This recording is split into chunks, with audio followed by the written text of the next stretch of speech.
Quero fazer um convite para você agora. A gente bater um papinho sobre rinite. Você tem? Não sabe como tratar? Às vezes, quando vem a crise, você fica meses e meses. Vamos entender agora e até peço sua participação no vocebonita@tvgazeta.com.br. Quem veio conversar um pouquinho com a gente é a doutora Maria Cândida Riso, alergologista. Tudo bem? Seja bem-vinda, Você Bonita.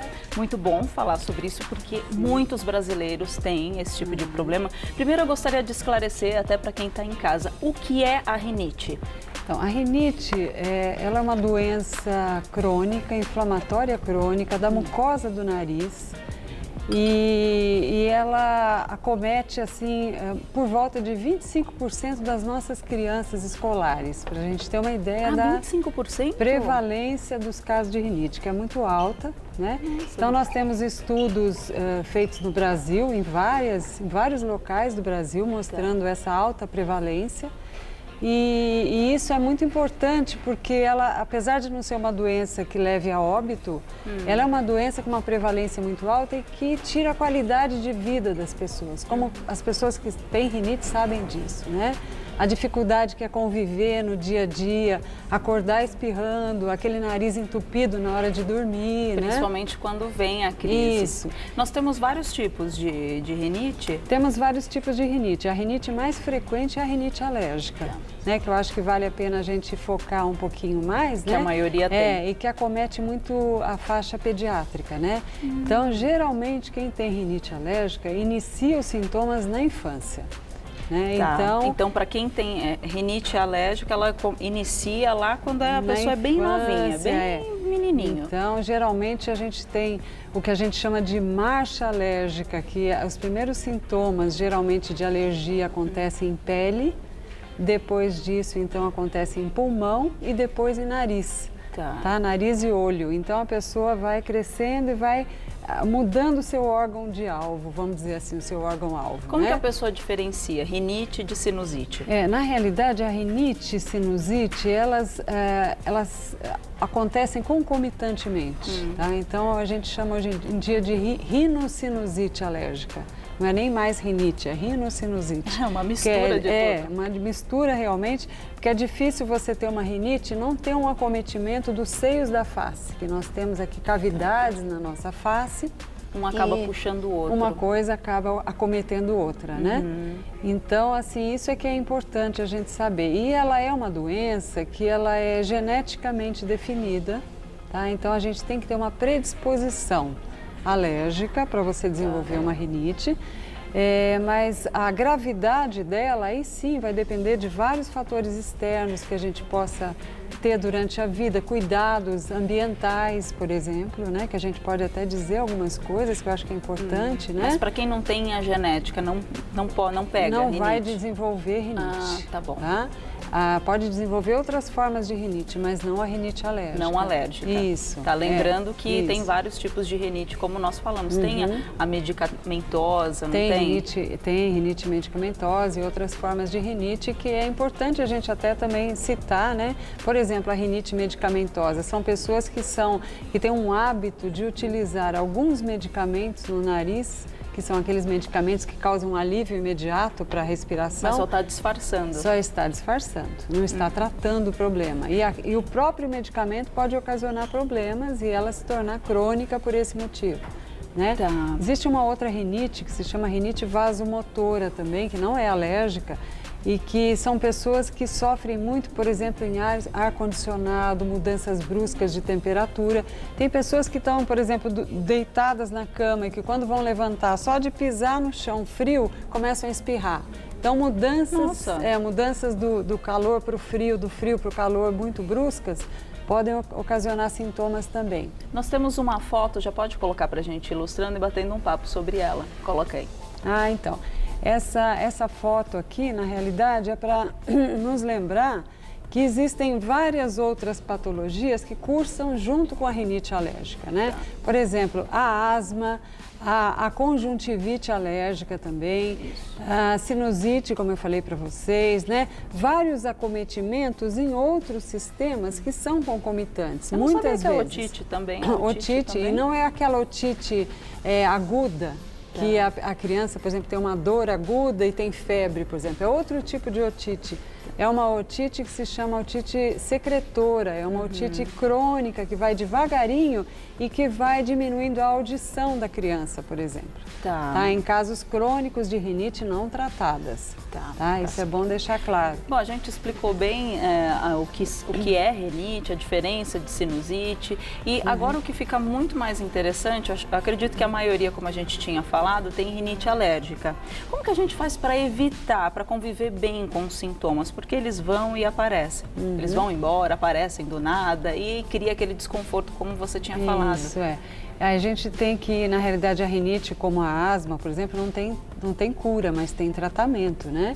E esse tratamento, ele realmente ele modula as coisas de uma forma que a pessoa esquece que tem nariz, que é isso que a gente quer, né? Porque se você lembrar que tem nariz é porque alguma coisa ali está errada, né?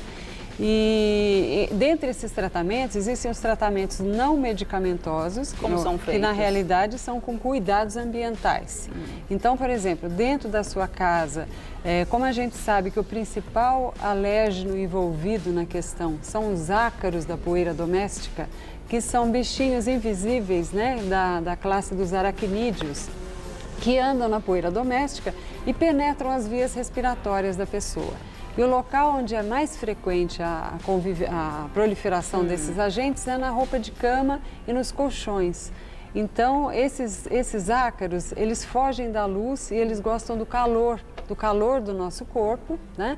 E eles se alimentam de restos de pele humana. E para você ter uma ideia, durante a noite a gente perde 1 grama de pele só nos virando na cama. Você imagina você deitando no seu colchão, esse bichinho bonito que vocês estão vendo aí, pronto só para comer o restinho de pele que tem. Não só no colchão, nos lençóis, nos travesseiros também. Nos travesseiros. Tem que fazer a higiene adequada e a troca frequente de roupa lençóis, de cama, lençóis. Isso. E travesseiros também, isso, que as pessoas não têm costume de trocar os travesseiros. Que é uma ótima indicação. Travesseiros, mesmo uma classe social mais baixa, é capaz de ter um travesseiro novo a cada 6 meses, isso é muito importante, né? E uma coisa que é importante é encapar os colchões e os travesseiros com tecido impermeável à passagem do ácaro. Então isso é importante, além da troca da roupa de cama, né? E agora essa época que está chegando o friozinho, aquelas roupas que a gente deixa todas guardadinhas ali para tirar, tem que deixar ventilando, ou se puder lavar tudo de novo, senão fecha tudo, colocar no sol, né? Tudo isso é muito importante, sim. Além dessas medidas em relação aos colchões e travesseiros, no dormitório do paciente, que é o mais importante, né? A gente tem que ter cuidado com proximidade a fumantes, por exemplo. O alérgico não deve fumar, tá? Isso é uma premissa básica. Agora, se fumam pessoas ao lado dele, isso também é um problema, porque o fumo, ele libera muitos irritantes no ambiente e a pessoa, então, que já tem uma mucosa nasal inflamada por a rinite, como eu falei para vocês, é um processo inflamatório crônico, né? Então aquilo vai agravar mais ainda e a pessoa vai ficar pior, tá? Então presta atenção nisso também. Isso, fumo, os cuidados da casa mesmo, arejar muito bem essa casa, além dos ácaros. As baratas são outra fonte de alérgenos importantes, inalantes. Eu não sabia disso, a barata. Barata é importante. Isso, a gente precisa exterminar as baratas com cuidado. E também os pólens na região sul do país, porque o nosso país é tão grande que aí na região sul existe uma outra realidade em relação à polinização, né? Então, e aqueles tratamentos caseiros que tem suco de abacaxi com agrião, todas aquelas coisas, vinagre com água, isso ajuda? Então, o vinagre com água, tudo assim, evidências científicas disso a gente não tem, né? Mas, vou dizer para você, mal não vai fazer, exatamente. Que bom. Mas não temos evidências científicas, né? E os tratamentos que depois, procurando um especialista, dependendo do caso da reação ali alérgica, se está há muito tempo que chega, tem casos que chegam a 2 meses ali e a pessoa não para de ter a crise. Aí ela passando por um especialista, os medicamentos são muito fortes ou não? Não, a gente vai explicar também, porque eu acho assim, importante que quando o indivíduo tenha sintomas muito frequentes, acima do que 4 vezes por semana, E sintomas também importantes a ponto de atrapalhar as atividades diárias ou da escola, é importante que ele procure um especialista para tratar, né? E os tratamentos, eles atualmente, eles são cada vez mais isentos de efeitos colaterais. Isso que é importante dizer, né? Então, o tratamento tem que ser o tratamento adequado para cada caso, por esse motivo, né? E a base, o carro-chefe do tratamento de casos persistentes, que realmente, como a gente falou, que são muito frequentes e graves, a gente tem que usar corticoides tópicos nasais em forma de spray. E esses corticoides, quando a gente fala corticoide, geralmente as pessoas estranham muito, falam, nossa, mas vai usar corticoide assim? Por quanto tempo isso, né? Mas são corticoides em doses muito baixas, com muitos estudos em cima, mostrando que a gente pode usar por tempo prolongado. Tá? Então, pode seguir o que o seu médico disser em relação a isso. Não precisa ficar com medo, é melhor do que se automedicar. Isso é importante a gente desmistificar. Né? Não ficar com corticofobia, como a gente fala, né? Que tem pessoas que têm muito medo daquilo, né? Até para quem está assistindo, se pensou que rinite tinha algum tipo de cura, assim, não tem, gente, infelizmente. Mas você pode fazer o tratamento e tomar todos aqueles cuidados em casa, em casa de praia também, quando for, alugou uma, vai abrir, deixa bem aberto e sai para dar uma volta e depois que entra ali, porque senão vai vir. E animais também, tem pessoas que têm um problema sério com pelo de gato, por exemplo. Não é? Tem sim. Então, os animais também é outro foco, mas ainda voltando mais um pouquinho ao tratamento, além dos corticoides, se usam os antihistamínicos, antialérgicos, os medicamentos antialérgicos, para tirar o paciente da crise. E a manutenção do tratamento é feito com esses sprays altamente seguros, nas doses recomendadas pelo médico. Por isso que a gente deve evitar a automedicação mesmo. Viu? Em vários que às vezes nesses casos agravam, nem sabe por quê. Exatamente, pode estar utilizando o medicamento errado e fazendo uma rinite medicamentosa em consequência disso, né?